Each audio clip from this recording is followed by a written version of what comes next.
Hi everyone, today I will be presenting my educational program, which is a contract negotiation workshop for anesthesiology residents. The rationale for this curriculum are anesthesiology residency curriculum requirements by the ACGME specifying competency in, quote, evaluation of types of practice and, quote, contract negotiations among a wide array of practice management domains, as well as findings from my literature review on areas for growth in business education during anesthesiology residency. Lectures on contract negotiation and related topics such as salary, job offers, and malpractice are commonly included in the anesthesiology residency training experience. However, teaching skills and knowledge in contract negotiation involves significant embodied knowledge or knowledge mediated through physical experiences that may be difficult to convey through traditional lecture-based didactic sessions. The goal of this program is to improve anesthesiology resident competency and knowledge and skills related to contract negotiation for personal employment, particularly regarding the embodied aspects of negotiation. To that end, I developed 5 educational objectives. First, learners will be able to describe major aspects of large group practice, including numbers, vision, branding, geography, and ownership, as well as the benefits versus drawbacks of large group and small group practice from the perspective of the physician under employment by the group. Next, learners will be able to describe major priorities to consider regarding contract negotiation, including location, money, salary, partnership/ownership, scope of practice, and lifestyle, as well as participate in defining their current personal preferences for these priorities. Also, learners will be able to describe major contract aspects to identify during negotiation, which are salary, terms, call schedule, vacation/sick time, productivity, and expenses, in addition to important concepts such as clinical coverage/cross coverage, pension/profit sharing plan, termination, restrictive covenants, consulting, inventions, hospital privileges, parental leave, malpractice insurance, tail coverage, health insurance, and disability insurance.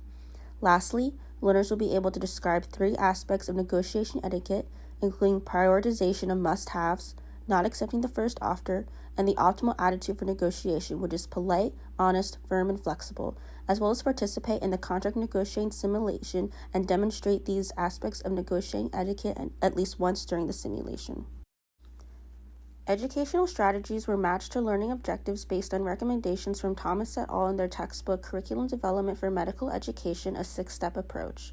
Objectives 1 through 4 involve lower-order cognitive objectives with discrete knowledge such as specific contract aspects, as well as higher-order cognitive objectives such as synthesizing understanding of large versus small group practice to compare benefits versus drawbacks and applying personal preference to major priorities of negotiation. Lecture and text-based resources were selected since they are rated as an excellent match for lower order and good match for higher order cognitive objectives, with small group discussion additionally selected since it is rated as an excellent match for higher order cognitive objectives. Objective 5 includes the cognitive objective of knowledge acquisition related to negotiation etiquette, as well as the psychomotor objective of demonstrating this etiquette. So role-play and simulation were selected in addition to the aforementioned lecture, text-based resource, and small group discussion, since role-play/simulation are rated as an excellent match for psychomotor objectives. The cognitive learning objectives will be assessed by a written or computer interactive test comprised of short answer questions closely based off the learning objectives. A written test has been chosen based on Thomas et al.'s recommendations for evaluation methods for learning objectives. The written test is economical, with low cost and faculty time, and being easy to score and objective, with essay-type questions able to assess higher-level cognitive ability. One limitation is the reliability of the assessment, since a previously validated written assessment covering these learning objectives was not able to be identified.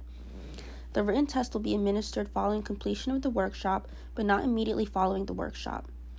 The post-workshop self-assessment forms will be useful in evaluating psychomotor attributes, are economical and useful for formative evaluation, but are subjective and limited by rater bias. Residents will receive formative feedback on their performance using a checklist from facilitators.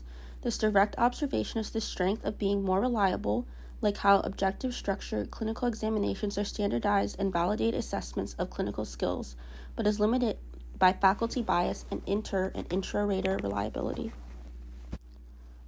I adapted the structure of this workshop from Kuiper et al.'s Business Curriculum for Radiology Residents and a contract negotiation workshop developed by Simone et al.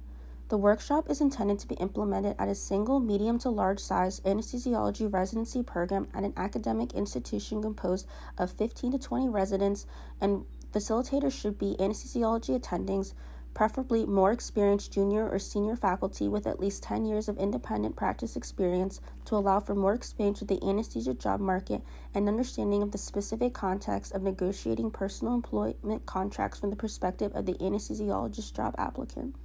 Kuiper et al. Implemented a curriculum in business administration for radiology residents composed of 2 phases, with a didactic session on practice management and healthcare economics, followed by a phase of real-life case scenarios, including mock job interviews and practice negotiations.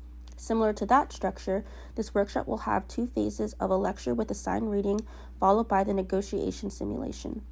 Residents are to attend the lecture as a live, in-person didactic session, which are commonly held at least once a week in the morning or afternoon as part of the normal residency curriculum, and this should take place before the midway point of CA2 year, or the second to last year of training. The text-based resource in Appendix B are selected sections of Starting Out, a practice management guide for anesthesiology residents, including Chapter 4, Professional Liability Issues, and Chapter 7, Contracting Issues, and is to be completed after the lecture but before the workshop, since it is more detailed and will likely be more understandable after the initial lecture. The structure of the workshop was adapted from Simone et al. During the workshop, where residents will participate in a simulated contract negotiation, there will be a small group discussion proctored by an attending preceding the case simulation. The small group discussion will include review of the learning objectives targeted by the lecture and reading, as well as serve as time for residents to participate in defining their current personal preferences for the major priorities to consider regarding contract negotiation. The workshop will begin with a pre-workshop survey to assess participant negotiation knowledge and comfort with negotiation, after instruction with lecture and text-based resources to assess if subsequent discussion and role-play/simulation improves acquisition of cognitive knowledge, as well as if role-play/simulation supports the psychomotor objective of demonstrating ideal negotiation etiquette. The workshop will be conducted twice during the same time as typical resident didactic sessions, with residents participating in it once around the midway point of CA2 year. Contract negotiation will be simulated through role-play/simulation between resident and faculty member. There will be 2 contract scenarios provided, one representing an academic position and one representing a private practice position, which the faculty facilitator will choose based on resident stated preference and practice setting during the small group discussion. 1 week prior to the session, residents will receive information about both case scenarios. The workshop will be held with about 8 residents, or half of the cohort of 15 to 20 residents, and 2 faculty facilitators will be at each session. Each faculty member will role-play with 4 residents, one at a time, and play the role of an employer, while the resident plays the role of job applicant. Residents and faculty will have about 5 minutes to perform the script. A debrief with all residents and facilitators will discuss remaining thoughts and questions about contract negotiation. A post-workshop quiz will be administered, including a Likert-type scale assessing perceived comfort with and understanding of negotiation strategies, and open-ended questions about learner perception of the workshop. The key takeaways from the curriculum design process were learning about the important characteristics of the needs assessment and matching educational and assessment strategies to educational objectives. With the needs assessment, I learned that it is crucial to identify the gap between the current and ideal approach that underlies the identified problem that the curriculum aims to address, and the important personal and environmental factors, including predisposing, enabling, and reinforcing factors, must be defined to fully understand the context of the identified problem. I also learned how to approach matching educational and assessment strategies to educational objectives, and how to consider the nuances between a consensus recommendation by experts and what the real-life outcome may be. For example, while lectures and text-based resources may be rated as good to excellent matches for cognitive learning objectives, many trainees view these more passive forms of learning as personally ineffective, so it is important to incorporate a variety of strategies and consider the real-life context in which these strategies are implemented. One significant challenge to the curriculum design is the relevancy of the proposed workshop given significant negative predisposing factors. To start, there are remaining perceptions among residents, physicians, and medical educators that view business skills and knowledge as competencies that can be learned on the job. In a survey of anesthesiology residency program directors examining business administration training throughout residency in the context of mentorship and curriculum and career development, program directors were ambivalent as to the necessity of lectures on contract negotiation. Additionally, anesthesiology residents and physicians may view resources such as contract review by a lawyer as adjuncts that negate the need for more in-depth knowledge and skills in negotiation and employment contracting on their part.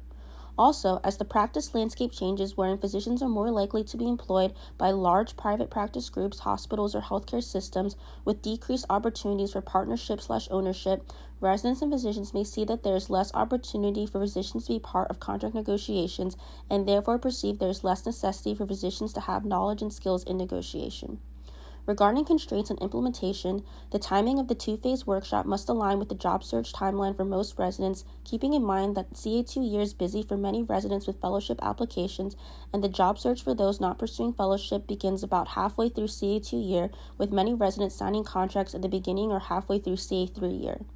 Also, there are constraints with the availability of protected didactic time where residents are officially excused from clinical duties and availability of faculty facilitators for the workshop. One barrier to attendance of the didactic lecture workshop are variable resident schedules where residents may be participating in off-site rotations and not be able to be physically present to attend either lecture or workshop. In response to the challenges to curriculum design, first, a targeted needs assessment of trainees in a specific program where the workshop may be implemented could be conducted to determine the perspective of the trainees who would actually be participating in this workshop, which was not able to be conducted at this time. But theoretically, for example, if many residents are planning on applying to fellowship, they may find it more useful to forego participation since didactics on contract negotiation are also commonly available during fellowship training, and this may give more availability to those planning on immediately entering independent practice. This needs assessment could also contribute to the contextualization of the workshop, considering the aforementioned negative predisposing factors, and the workshop design may be modified to fit specific resident preference. Regarding limitations to workshop implementation, there have been compromises to what may be the most optimal way to implement this workshop. For example, if all 15 to 20 residents would like to participate, it is likely that there would only be faculty availability as well as availability in the resident schedules to participate only once, when ideally there would be repetition with multiple role-playing scenarios.